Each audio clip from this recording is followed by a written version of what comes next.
Howdy, folks. Greyhawk 4x4 coming at you again, your resident vintage gamer.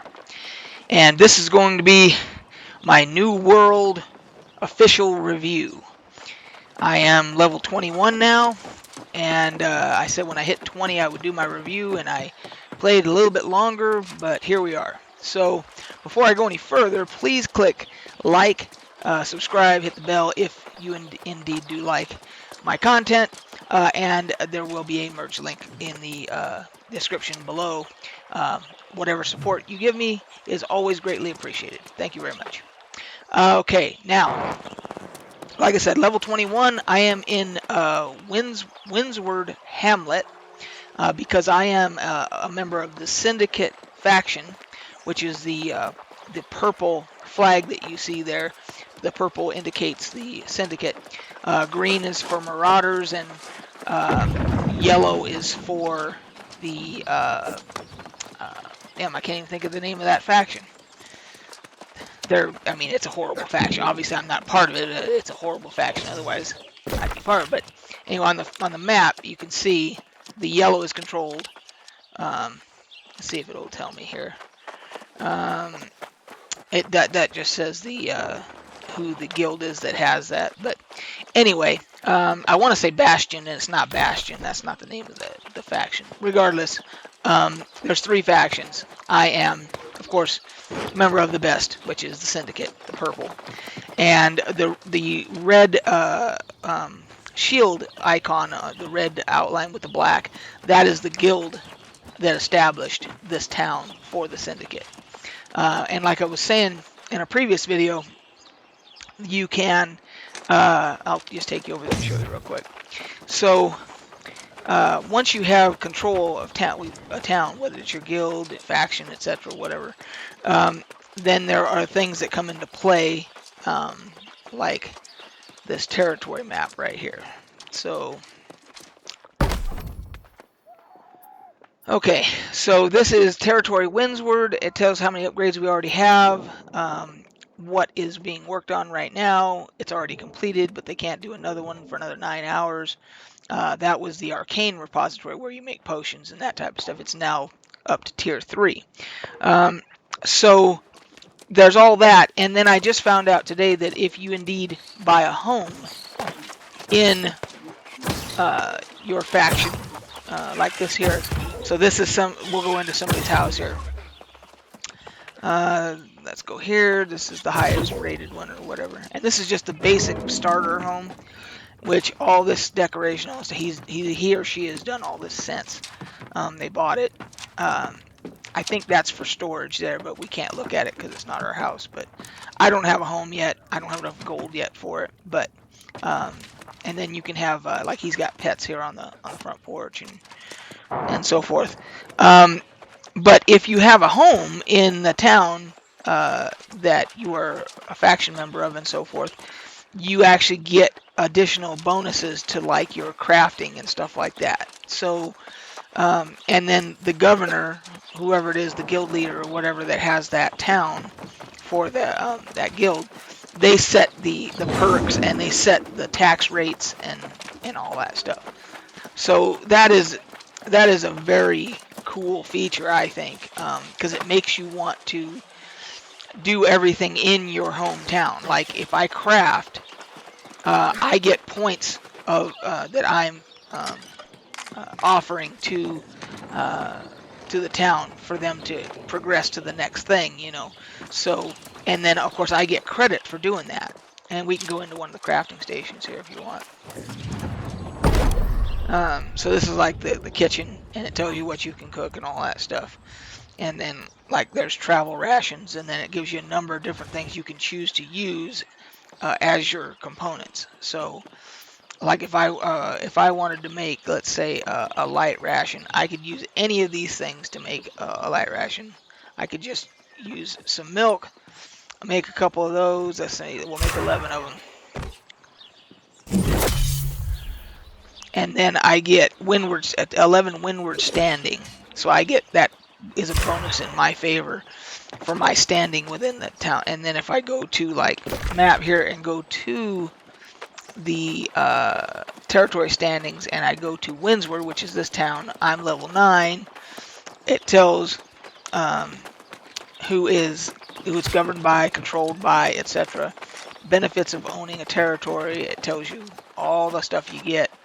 So gathering bonus in Windsward 10%, etc. So there is a real incentive to control territory. As you can see, the yellow faction, which I can't think of the name right now, they have 4 territories. We have 4 territories. Let's get out of that real quick here. 1, 2, 3, and 4. And then the Marauders, the green, 1, 2, they have 3. There's this one right up here, or actually it looks like there's 1. That's split up into 3. 1, 2, 3. These have not been claimed yet, so pretty cool. So, and then there's wars that can go on between the factions and guilds, etc. Over territory, and that's where the PvP and all that comes in. There's open PvP if I wanted to declare using the U button. I can do, now I'm declared. I go out there, I can be attacked and so forth. I don't want to do that because I am way lower than most people now. Most people are in their 30s now, and I'm just 21. So anyway, we'll go out here and tool around just for a bit, just so you guys can see. If you haven't seen any of my other videos, just kind of get an idea of the graphics and everything. So for my review, I will say the graphics are, in my opinion, are incredible. There's a guy cutting a tree down. The graphics are beautiful. I don't have it all the way at max. I have it just under max. If I was to put it on very high for everything, you gotta have a high-end rig with like probably like a 3080 card or better to have a decent frame rate. I'm getting 60 frames right now. I've got it capped at that anyway, but we'll skin this real quick. Somebody left this here, so we'll take it. And so I want to say for the pluses in their favor, the whole mechanic for the territory ownership and the perks that go along with that, that's an A. They get an A for the game design as far as that goes. It gives you a real incentive to play. It gives you an incentive to participate in the faction wars and all that. In addition to that, you can also see, like where it says here, upcoming invasion, upcoming war. The wars are within the factions, you know, that's PvP. The invasion is this stuff here. That's the corruption that is coming in, and then you have to try and fight off the corruption as well. So there's that conflict always. So that is another good mechanic. So there's always something to do when you log in. Always something to get involved with, whether you want to just go out and craft and resource gather and all that other stuff, or you want to do PvP, or you want to do a invasion, fight the corrupted, whatever, do just regular PvE, go and do questing, whatever. So the varied content, I would say, yes, they get like a B+ on that. The PvP itself, like open PvP, I don't really know how I feel about it yet, because it seems like that's not necessarily the game maker's fault as much as it is the community that is playing the game right now. I think we're getting a lot of the same kids that played WoW that came over here, and so you get the the higher levels ganging up on lower levels, ganking constantly and everything, which, I mean, if you declare, you're leaving yourself open to all that, but it just seems like, you know, a lot of griefing that goes on. Yeah, I'm going to gather some hemp here. This is very useful. This is what you need to make cloth. So anything, you get fibers from it. There's a turkey. Oh, missed him. Come here, you little bastard. Where'd you go? Now I can't see him. Where'd you go? Aha. Damn, I'm terrible. Quit moving, you little bastard. I'm gonna catch that turkey. I don't care how long it takes. There we go. And the reason the turkeys, the feathers are what you need to make arrows. So, oh. See now, the way he spawned there, it's explained that in the prologue to this, it's explained, which I think has probably been explained better than any other MMO I've really ever played, on how you're able to do all this superhero shit, like, you know, when your character dies and they're able to respawn and all that. The way it's explained for this game is that this island, Ethereum, that we're on, is basically this island that is out in the middle of nowhere, and if ships come too close, as the one that you were on came, they get destroyed by the corruption. And the people that live here, it's explained to you, you don't really die. The characters don't really die. They can come back to life because of the magic of the island. The same thing that's feeding all these creatures and all that. But they can also come back as, like this right here, as a corrupted or a lost. So that's what explains why you're able to respawn and so forth. And the same reason why you see creatures just pop up out of nowhere. It's all part of the magic of the island. And once you're on the island, you're trapped. Ships cannot leave Ethereum, just like they can't reach Ethereum without being destroyed. And the only reason that you make it to the island in the beginning is your ship is destroyed in the water, and you end up, washed up on the shore. That's the only reason that you even make it here. Your ship does not make it. And same reason why they can't leave. So you're stuck here, and the whole main storyline is getting to the bottom of the corruption and finding out what makes this island the way it is. Why is it filled with magic that either returns everybody as the lost or the corrupted, as this guy is right here? He just reset on me. And so everything you get mastery points. So let me show you that real quick.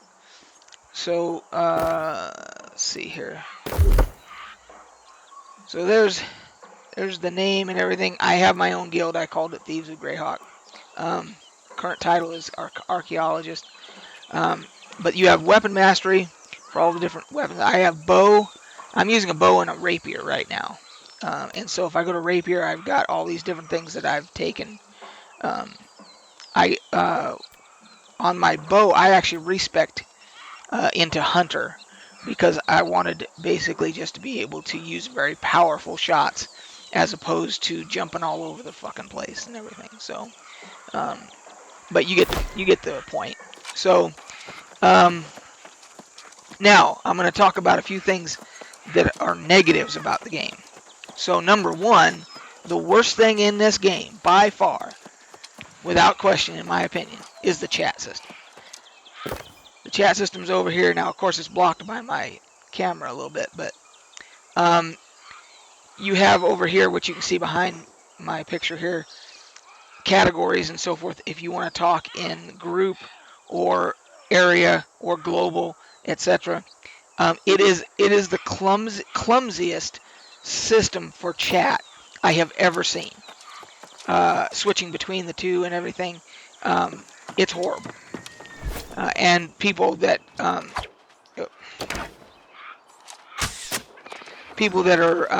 on the forums and everything are all saying the same thing. They've taken what, like, say, World of Warcraft did. One of the most simple, basic things was chat, and they've managed to make it really clumsy in this game. So if I wanted to talk an area right now, normally in any other MMO, you'd see a chat bubble above my head and everything. I can see the chat bubble of other people, but I can't see the chat bubble above my head, nor can I even see my own nameplate. Like right now where it should say Dorian Lightfoot and all that. There is no way in this game for me to see my own nameplate and see my title and all that stuff. And if I speak in area and spatial, you won't be able to see it. So when you're talking to somebody out, like let's say somebody helps you and you want to say, hey, thanks, you're assuming that person saw it, but you don't know that because you don't see anything above your head like to confirm that you did. So you just assume, you know, it's very convoluted and clumsy. So that's one. The other thing, of course, is the biggest problem that they had with the launch was the queues. They only have a server capacity of 2,000 per server. Now they've since, I guess, increased that because at the beginning the queues were literally ridiculous. They were like 8 hours to get into the game. You'd have to wait or whatever if you weren't lucky enough to get in right at the beginning or whatever. It was completely out of control. They've done a lot. They've locked the servers so they're not letting people make new characters on them on the full servers, and then they've increased the capacity. So they've done a lot to help with that. The other problem was that you got people that were abusing the AFK system. They figured out a way to, like, you know, if they did the auto run into a wall or whatever like that, and they just left it that way, that they wouldn't get kicked off. And you notice I didn't do that very long there because they've implemented a new system that basically can detect that, and the warnings they say are going to be, or the penalties are going to be very severe if you are AFK, like, and decide you're going to be gone for an hour or two and you don't want to log off because you don't want to sit in a queue. The penalties are going to be pretty severe. So now I will say I was on, this is a pretty busy server I'm on, and at the beginning there was a queue all the time. The last couple of days I haven't seen a queue, so I don't know if that's because they increased the capacity or the new rules for the AFKers or a combination of all that. Don't know, but it's much better now than it was. So so the queues were one major hit that they took, and the chat system's horrible. I'm trying to think of what other things. Now I'm not going to say it, for me it's not a detriment to them. There's no mounts in this game, so a lot of people have a problem with that. And to get around, I mean, it's to run around all this entire world is just a horrible thing to have to do, to run all the way up here. Where they do have a quick travel system, so with the quick travel system you get to move around, you know, fairly decent once you've been to places and so forth. But some people are still bothered by not having mounts. It doesn't bother me. It really doesn't, because I'm not one of those super achieving people that want to be like level 60 immediately as fast as possible and world first this and world first that. I'm not. So, but if that's important to you, you would be disappointed. There are no mounts, and I don't know that there's any planned. So that is one thing. Now this is a fort. We actually have a war coming up. Our Forsaken Dominion, the owner of that town I was just in, they have a war coming up with another faction. Might actually be on here. Let's see here. Let's see here. It is, oh, Covenant is the other. There you go. That's the other faction, Covenant. Okay, so that's for Monday. So you can't see it's down here again. This is the war that's coming up today, and it's between the Marauders and the Syndicate, the faction that has this fort right here. And I'm signed up for it, so if I'm online on the game when that happens, I'll get to participate in it. So, and I plan to be. So, but that's what this fort is for. If you go inside, let's take a look here. Let's see here. So now I'm inside. Now there's of course nobody else really in here because the war's not going right now. But there are upgrades that get done to all of this. So this is the supply generator. This is the armory, and the guild that has this, Forsaken Dominion or whatever, they were the ones that have to manage all this. But they can upgrade the battlements, they can upgrade all kinds of stuff. So, okay, that I can't get in that one. There's a couple that I can get into to get out on the battlements and that type of thing. I think this might be one right here. Let's see here. Okay. Yep, there's another dude right there.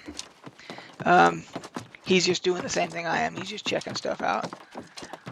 So, anyway, that's what this is for. That's what the forts are for. And if they lose the fort, they lose standing in this territory. And if they lose enough standing in the territory, they lose the entire territory to the other faction. So we don't want that to happen, obviously. So, anyway, so I just thought that this would be, rather than me just staring at the camera, I would just do some in-game stuff while I'm doing my review.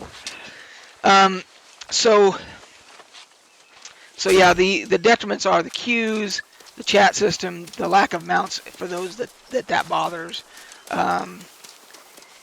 and that's about it as far as the negatives go. As far as I'm concerned, the bottom line is the game is fun. The game is fun. It is gorgeous in here.